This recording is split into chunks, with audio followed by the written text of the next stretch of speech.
कुछ करप्ट अफसरान ऐसे हैं जिनकी वजह से वासा के मेरे साथ आज मौजूद हैं सीनियर तज्जियाकार, सीनियर सहाफ़ी शिराज अवैसी साहब। समाजी हलकों की, अवाम की और हमारी भी हुकाम बाला और अफसरान आला से अपील है, और ख़ास कर डिप्टी कमिश्नर से, कि इस तरह के जो करप्ट अफसरान हैं उनके खिलाफ घेरा तंग किया जाए। अस्सलाम वालेकुम नाज़रीन, मैं आपके होस्ट नागुल, आप देख रहे हैं न्यूज़ HD। नाज़रीन, पिछले प्रोग्राम में आपको बताया था कि वासा के हवाले से कुछ करप्ट अफसरान ऐसे हैं जिनकी वजह से वासा के अपने अंदर जो संगीन बेज़ाब्तियां हैं वो देखने में आ रही हैं। मुबैना करप्शन और इख्तियारात के जो नाजायज़ इख्तियारात हैं उनका इस्तेमाल जो है मंजर आम पर आ रहा है। ऐसे अफसरान के खिलाफ बजाय इसके कि एहतसाब हो, लेकिन जब निशानदेही की जाती है तो या तो उनका ट्रांसफ़र कर दिया जाता है या उनको एडिशनल चार्ज दे दिए जाते हैं। ऐसा लगता है कि ऐसे अफसरान के पीछे कोई सुपर पावर मौजूद है कि उनका कोई हिसाब ही नहीं लेता, उनसे कोई पूछता ही नहीं, उनके खिलाफ कार्रवाई ही नहीं होती। मेरे साथ आज मौजूद हैं सीनियर तज्जियाकार, सीनियर सहाफ़ी शिराज अवैसी साहब। इनसे भी बात कर लेते हैं। जी अवैसी साहब, क्या हाल है आपके? अल्हम्दुलिल्लाह। क्या कहेंगे अवैसी साहब, पिछले प्रोग्राम में हमने मतलब ये जो वासा के जो कुछ करप्ट अफसरान हैं इनकी वजह से कुछ बेज़ाब्तियां देखने में आई हैं, करप्शन के मामला देखने में आए हैं। जी सरनाज, जब हमने पिछला प्रोग्राम किया था तो मैं तो समझा था शायद वही मामलात होंगे, लेकिन ये तो मामलात बड़े गंभीर होते जा रहे हैं। अच्छा, पिछले प्रोग्राम का अगर हम बात करें तो पिछले प्रोग्राम ने जिक्र किया था ख़राब ट्यूबवेल्स का, फिल्ट्रेशन प्लांट्स का, भारी मशीनरी की मरम्मत के माध्यम में जो फंड आए उसमें गबन किया गया। आप इससे अंदाज़ा लगाएं, जो ट्यूबवेल्स हैं वो 114 लगे हुए मुल्तान में, जिनका काम है आवाम को पानी देना, लेकिन उसमें से तकरीबन 40 से 45 ख़राब हैं। तो आवाम को कितनी दिक्कत आ रही होगी। और सिक्योरिटी की रकम वापस हो गई और फिल्ट्रेशन प्लांट्स देख लें, वो भी तकरीबन आधे बंद हैं और आवाम को जो साफ पानी की सहूलत है वो मैसर नहीं है। अच्छा, उसके अलावा एक अच्छी सामने आई थी, गबन का मामला सामने आया था। उससे अच्छी चीज़ क्या कहना कि अभी काम मुकम्मल नहीं हुआ और ठेकेदार को सिक्योरिटी रकम वापस कर दी गई। यानी कोई चेकअप पैमाना नहीं है कि सिक्योरिटी की रकम इसलिए ली जाती है कि ठेकेदार काम करने से पहले ये काम नामुकम्मल छोड़ के कहीं जाए ना, लेकिन काम नामुकम्मल है, मुकम्मल नहीं हुआ, लेकिन सिक्योरिटी रकम ठेकेदार को, चहेते ठेकेदार को वापस दे दी गई। अब आप आज फिर कुछ मामला लेकर आई हैं कि कुछ और मामला हो गए हैं, चलें उस पर बात करते हैं। फिर सबसे पहले तो मैं आपसे ये पूछूंगी, जाहिर बात है जो चीजें मुझे पता है वो आपको भी पता है, हमारी बहस मुबाहिसा डिस्कशन ही है कि तफसीलात की रोशनी डाली जाए और अवेयरनेस दी जाए, गाइड दी जाए, निशानदेही की जाए। इस दरख्वास्त के नतीजे में, इसी दरख्वास्त को लेकर हमने पिछला सारा प्रोग्राम किया था। इस दरख्वास्त को लेके कोई पेशरफ्त नजर आती है? और मैंने देखा है कि इस दरख्वास्त के बाद बजाय कार्रवाई करने के कुछ प्रमोशनें भी होती नजर आई हैं। अच्छा, पेशरफ्त हुई है, और क्या पेशरफ्त हुई है? तो ये पेशरफ्त हुई है, हमने जिक्र किया था एक दरख्वास्त का, लेकिन अब हमें पता लग रहा है कि एक नहीं 29 दरख्वास्तें दी चुकी हैं। इतनी बड़ी पेशरफ्त, इससे बड़ी पेशरफ्त मुमकिन है? आप तस्वर कर सकती हैं? पेशरफ्त पे कोई पेशरफ्त हुई? इस पेशरफ्त पे कोई पेशरफ्त नहीं हुई। यानी एक जो हम मुस्बत, मुझे पता लगा प्रमोशन दे दी गई है। हाँ बिल्कुल, प्रमोशन दी गई है। और प्रमोशन क्या दी गई है कि जो इन तमाम मामलात में मुलव्वस है काफी हद तक, वो है डायरेक्टर रिकवरी अब्दुल सलाम साहब। ठीक है, उनको बाकायदा इनाम दिया गया है, एडिशनल चार्ज दे दिया गया। कितनी बड़ी पेशरफ्त है, नवाज़िशात की पेशरफ्त बड़ी तेजी से जारी है। ये तो कमाल ही कर दिया आपने, बड़ी कमाल की बात बताई है। अच्छा, इस तरह के जो इक़दामात हैं, मतलब ईमानदार को सजा देनी और बेईमान को इस तरह नवाज़िशात का सिलसिला उनके साथ जारी रखना, क्या मजीद करप्शन का बाइस नहीं बनेगा? अच्छा सनास, ये जो है ना हमारा एक माशरती अलमिया बन चुका है कि जो ईमानदार तबका है या किसी महकमे में ईमानदारी से जो काम करना चाहता है फ़र्द, उसके रास्ते में रोड़े अटकाए जाते हैं, उसको आगे नहीं बढ़ना दिया जाता, उसको अपना काम अच्छे तरीके से ईमानदारी से नहीं करने दिया जाता, बल्कि उसको अपने महकमे में, अपने इदारे में मिसफिट समझा जाता है। और यहाँ पे यही पोजीशन है कि जो ईमानदार तबका है, जो ईमानदार लोग काम करने वाले हैं, उनको पीछे फेंका जा रहा है, और जो करप्शन में मुलव्वस हैं, गबन में मुलव्वस हैं और दिन दहाड़े यानी ऐसी वारदातें कर रहे हैं, उनको बाकायदा तरक्कियाँ दी जा रही हैं। तो जाहिर बात है इसके पीछे कुछ, जैसे हमने शुरू में प्रोग्राम में लफ्ज़ इस्तेमाल किया सुपर पावर, ये कोई महकमाना वाकई सुपर पावर है जो इन जो लोग हैं इनको आगे लाने में अपने किरदार किसी की तो सपोर्ट है। हाँ, अच्छा शिराज साहब, एक चीज़ और है, हर इदारे में, हर महकमे में होता है, खैर चलता रहता है। अब इसको रोकथाम करने के लिए, लगाम डालने के लिए पॉलिसीज की जरूरत है, हिकमत अमली की जरूरत है, हो रहा है।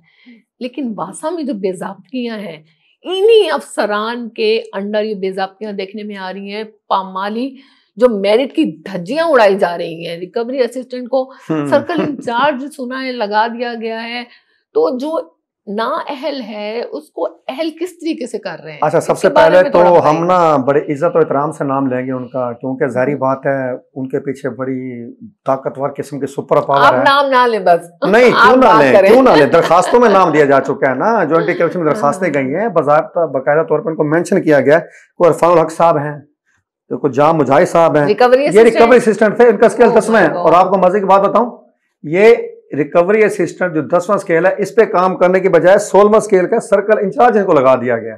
तो सर ऐसे क्या कारकर्दगी मुतासिर नहीं होगी जब उनको उनका काम ही नहीं आता? कि आप ये देखें, जो अहल लोग थे उनको भी तो पीछे किया गया ना इन लोगों को आगे लाने के लिए।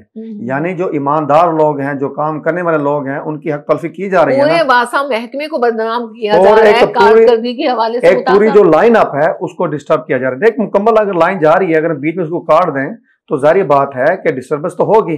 और वही जो मामलात जो बेकायदगी हो रही है यहाँ पे वासा में, उसकी यही वजह है कि जो अहल लोग हैं उनको आगे लाया जा रहा है। इससे बड़ी मैं बुरी मिसाल क्या दूंगा कि 10वें स्केल के हैं जो जनाब रिकवरी असिस्टेंट, उनको आप सर्कल इंचार्ज लगा रहे हैं 16वें स्केल पे। और आपको एक और बात बताऊं कि ये जो जाम मुजाहिद साहब हैं, इन पे तो बकायदा एंटी करप्शन में FIR दर्ज है। वेरी गुड, यानी इन पर भी FIR जी, और FIR दर्ज होते हुए इन पे नवाज शरीफ के बारिश क्या सुपर पावर है। अब आपके लफ्ज को बार बार रिपीट किए जा रहा हूँ कि कोई वाकई बड़ी तगड़ी किस्म की सुपर पावर है इनके पीछे। अच्छा शराजी साहब, वैसे तो सबको पता है, आपको भी पता है, मुझे भी पता है, देखने वालों को भी पता है, फिर भी इस तरह से ना अहल को अहल कर देना, आप क्या समझते हैं? क्या वजूहात होंगे, क्या असबाब होंगे, क्या क्या हो सकता है? देखिए, इसमें ना बहुत सारे पहलू कार फरमा होंगे, इसमें सियासी पहलू भी होंगे, इसमें मुआशी पहलू जो कहते हैं ना कि दोनों हाथों से हम इर्द गिर्द इकट्ठा कर लें, और इसमें हर तरह के पहलू जो है ना असरअंदाज होते हैं। इन लोगों को आगे लाने में हम किसी एक पहलू को मुकम्मल तौर पर मेंशन नहीं कर सकते,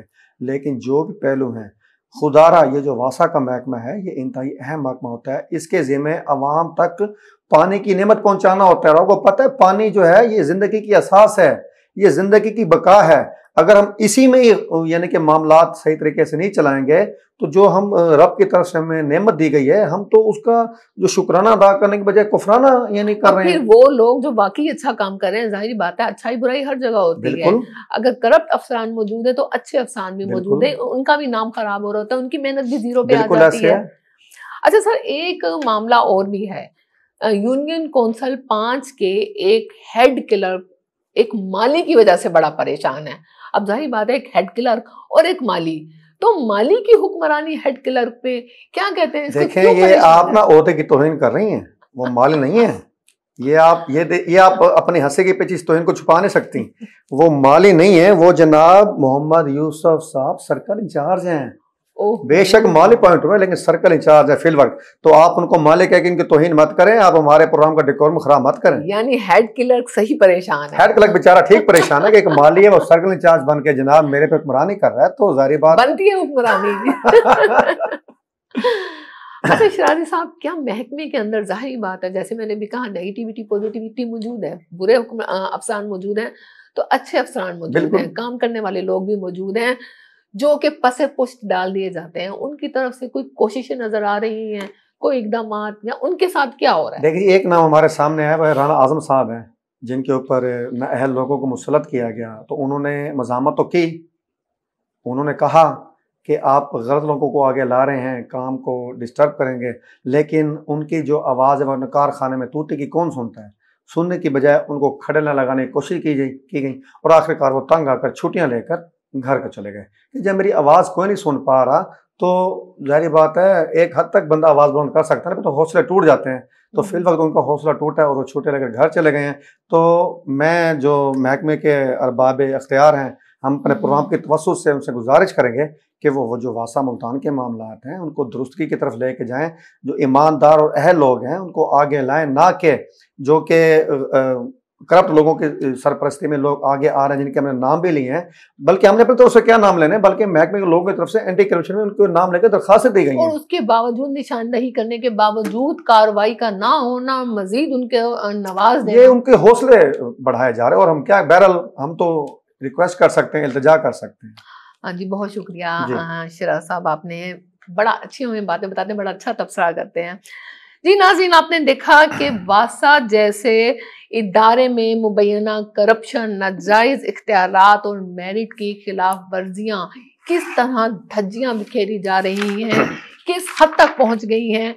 ये वक्त है सवाल उठाने का, निशानदही करने का, दबाव डालने का और हकाइक सामने लाने का। समाजी हलकों की, अवाम की और हमारी भी हुकाम बाला और अफसरान आला से अपील है, और ख़ास कर डिप्टी कमिश्नर से, कि इस तरह के जो करप्ट अफसरान हैं उनके खिलाफ घेरा तंग किया जाए और सख्त से सख्त कानूनी कार्रवाई अमल में लाई जाए।